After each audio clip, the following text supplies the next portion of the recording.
మరిన్ని వార్తల కోసం please subscribe me Amaravati news.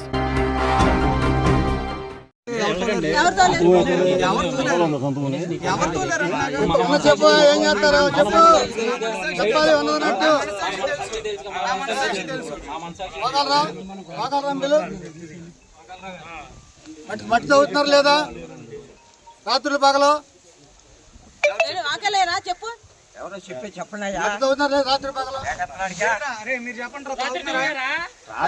రాత్రి పగలన్నా రాత్రి ఒక్కరోజు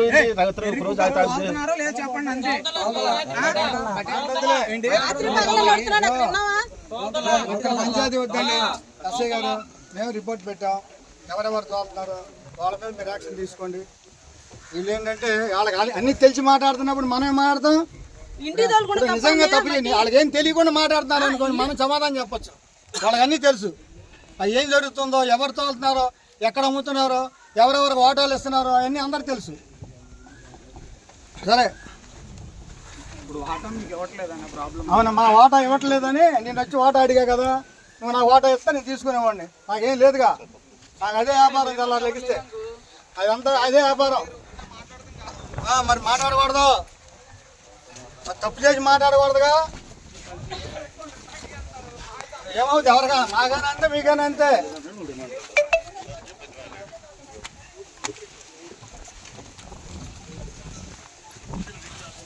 అసలు అధికారులు పనిచేస్తే ఈ రోజు మేము రావాలని అవసరం ఉండదు.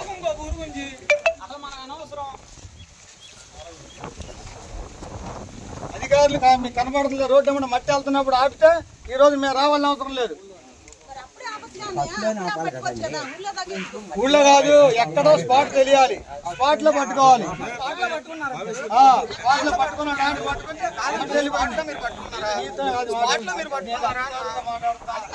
సమాధానం చెప్పాలని అవసరం లేదు. చెప్పాలని అవసరం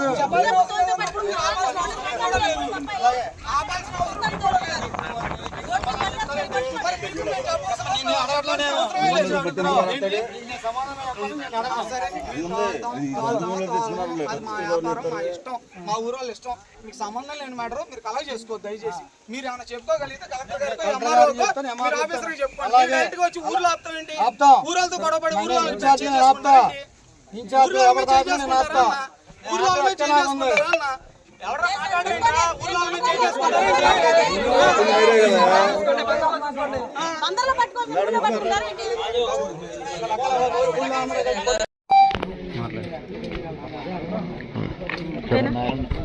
ఇది ఎక్కడ అన్యాయం అండి. ఇది మాకు ఇంటి దగ్గర పెట్టిన బండి తీసుకెళ్లిపోయి మట్టి తోలారని పట్టుకుంటున్నారు కదా. మరి పక్క ఊర్లు తోలుతున్నారు, ఏం చేస్తున్నారు మీరు? ఇళ్ళ దగ్గర బండి తోలుకోకూడదా ట్రాక్టర్లు? మేము బండి పక్క తీసి బండి పక్క పెడుతున్నారు, వీళ్ళపై మట్టి తోలేసామని పట్టేసుకుంటున్నారు. అంటే గోపన్పాలెం అంటే అంత కనికరం లేకుండా చూస్తున్నారా? మా మీద కష్టపూరిత చర్య కాకపోతే ఇది ఏమనుకోవాలి? మేము ఏం చేస్తాం చెప్పండి? మీకు ఏమన్నా ఇబ్బంది పెట్టాం? మేము ఏమన్నా మా ప్రజలను ఇబ్బంది పెట్టారా? అసలు ఎవరు అడ్డుకుంది? ఎవరు మిమ్మల్ని? అధికారులా? వీళ్ళే ఇప్పుడు వచ్చారు. ఆర్కే రామకృష్ణ గారు వచ్చి ఆపింది. బండి తీసి ఇంటి దగ్గర నుంచి బండి తీసి పక్కన పెడుతున్నారు. ఇంటి దగ్గర నుంచి బండి దొడ్లోంచి బండి తీసి పక్కన పెట్టుకుంటున్నారు. నాన్న ఎండ ఉందని పెట్టుకుంటున్నారు, అంతే వచ్చి పట్టేసుకున్నారు. ఆ బండిలో మట్టి ఉందని చెప్పి మట్టి దేనికి తోలుకొని ఇళ్ళో తోలుకుంటున్నారు. ఎవరికాళ్ళు అమ్ముకుంటే తోలలేదుగా. నువ్వు అందరు తోలినప్పుడు పట్టుకోండి, బజార్లో ఆపేసుకోండి, తప్పు మాదని మేమే చెప్తాం. ఇక ఇంటి దగ్గర బండి పట్టేసి పోట్లో మట్టి తోలేసి చేస్తే సాక్షి చూపించి మనల్ని అయ్యో బల్లి పెట్టేసి చూపించేస్తా అయిపోయిందా? మాకు కొట్టారు అంటున్నారు. అది ఎవరు కొడతారు? ఎవరు కొట్టలేదు. కొట్టాల్సిన అధికారులు కొట్టాల్సిన అవసరం మాకేముంటది?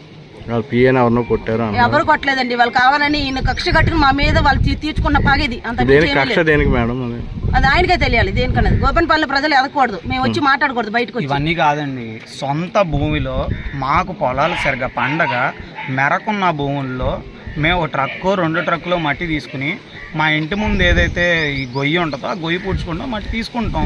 ఎవరన్నా సహజంగా తీసుకుంటారు. దాన్ని వ్యాపారం అన్న పేరు చెప్పి ఇతను భూతద్దంలో చూపిస్తున్నాడు. ఒకవేళ నిజంగా మేము వ్యాపారమే చేసే లెక్క అయితే అతని దగ్గర సరైన ఎవిడెన్స్లు ఉంటే మేము మట్టి తీసే పోర్ట్ ల్యాండ్స్లో మేము ఆయన ఏదైతే చెప్తున్నాడో ఆ పోర్ట్ ల్యాండ్స్లో డైరెక్ట్గా చాపమానండి. ఇంటి ముందున్న బొల్లు ఆపుతాం ఏంటి? ఒక ఎస్సీ వర్గానికి చెందిన పిఏని పట్టుకుని ఆయనతో కావాలని మా అందరి మీద 7-8 మంది మీద అన్యాయంగా కేసు పెట్టిస్తున్నాడు ఆయన. ఓన్లీ కేవలం కక్షే. కూటమిలో ఇలాంటిది ఎక్కడ జరగదా? కూటమిలో మంచి ప్రభుత్వం ఇది. మేమేం చేయాల్సిన అవసరం లేదు. అసలు ఎందుకు అలా చేస్తున్నాడు నాకు అర్థం కావట్లా. ఈయనకి ఏ రైట్ ఉంది? ఏదైనా ఉంటే నిజంగా మేము అన్యాయం చేసాం కలెక్టర్ ఇమ్మనండి, ఎంఆర్ఓ గారికి ఇమ్మనండి, లేకపోతే జేసీ గారికి ఇమ్మనండి, వాళ్ళు తీసుకుంటారు మా మీద యాక్షన్. డైరెక్ట్గా ఇంట్లో వచ్చేసిన బళ్ళు అడ్డంగా కూర్చుని మేము బళ్ళు ఆపేస్తాం, మిమ్మల్ని కొట్టేస్తాం, మేమే కేసులు అంటే వ్యక్తిగతంగా ఏమైనా ఉన్నాయా ఆ కక్ష సాధింపుల మీద?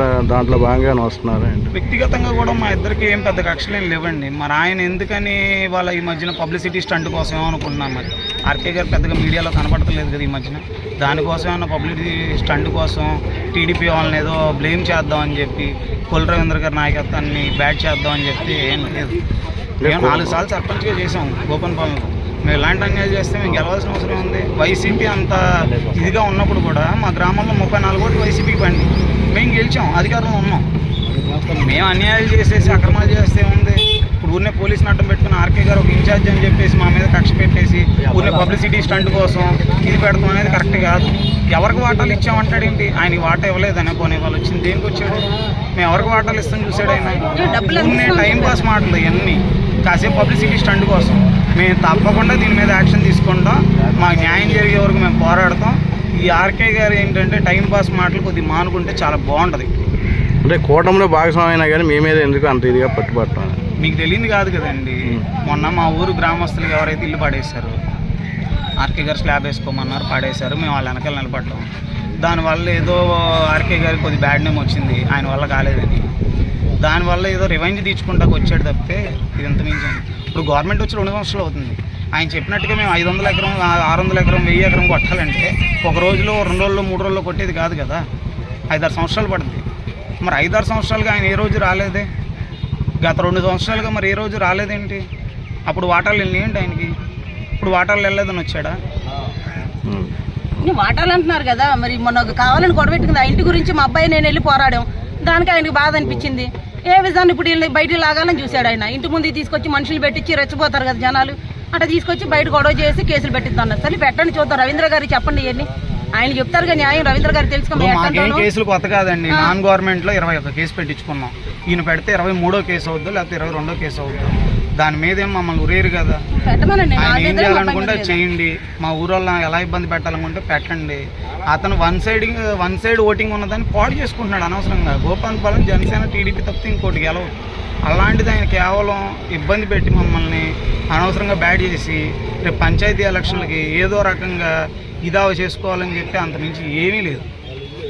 ఇట్లా గొడవలు పెడితే పార్టీలో ఇదవుతుంది కదా, దాని గురించి ఆయన ఏదో ఆలోచిస్తున్నాడు. ఇట్లా అయిపోతే ఏం జరుగుతుందో చూద్దామని. ఇప్పుడు వాళ్ళ అబ్బాయి చిన్న పిల్లలు, చదువుకునే పిల్లలు కూడా ఇలాగే తవ్వుతున్నారు. మిగతా సార్లు మాకు తెలిసి ఇక్కడ ఒకసారి తవ్వుతున్నారు. ఎక్కడంటే శనికర గ్రహంలో కూడా తవ్వుతున్నారు. అక్కడ కూడా మేము రాత్రికి వెళ్తాం, అక్కడ కూడా మేము ఆపుతాం. వాళ్ళెవరో మీకు పేర్లు పెడతాం, వాళ్ళ మీద కూడా కేసులు పెడతాం. సిరివెల్లపాలెంలో మాకు ఐడియా లేదు, మా దృష్టికి రాళ్ళు వస్తే మాత్రం కంపల్సరీ వాళ్ళని కూడా అరెస్ట్ చేయాల్సిందే. మీ దృష్టికి వస్తే చెప్పండి. వాళ్ళు మట్టి కొనుక్కుని తోలుకుంటే మేము ఆపాం, వాళ్ళు వ్యాపారం చేసుకోమనండి. వాళ్ళు మట్టి కొనుక్కుని చట్టపరంగా పర్మిషన్ తీసుకోమనండి. పర్మిషన్ లేకుండా చేస్తే మాత్రం ఎవరినైనా ఆపాల్సిందే, చట్ట ప్రకారంగా వాళ్ళ మీద యాక్షన్ తీసుకోవాల్సిందే. అంటే ఇప్పుడు ఈ కూటమి అధికారంలోకి వచ్చిన తర్వాత దగ్గర 1.5 నుంచి అక్రమంగా మట్టి తరలింపు అనేది జరుగుతుంది అనేది జగమెరిగిన సత్యం అండి. చాలా చోట్ల, చాలా గ్రామాల్లో. ఇప్పుడు అంటే ఇంతకాలానికి అడ్డుకోవాలని ఎందుకు అనిపించింది? మా దృష్టికి రైతులు ఇవాళ తీసుకొచ్చారండి, అంతకుముందు వైసీపీ తీసుకొచ్చారు. నేను వెళ్ళి ఆపితే సునీల్ గారు వచ్చి ఆపేస్తున్నామని చెప్పారు ఎంఆర్ఓ గారు. మేము వెళ్ళిపోయాం. ఇక అది కూడా గోపాలపాలెంలో ఉన్న రైతులే తీసుకొచ్చారు. ఇవాళ కూడా గోపాలపాలెంలో ఉన్న రైతులే ఇవాళ మాకు చెప్పమట్టి మా పొలాలన్నీ నాశనం అయిపోతున్నాయండి, మీరేమో పట్టించుకుంటుందంటే ఎక్కడ ఏంటని చెప్తే వాళ్ళే తీసుకెళ్ళి చూపిస్తామంటే మేము వెళ్ళాం.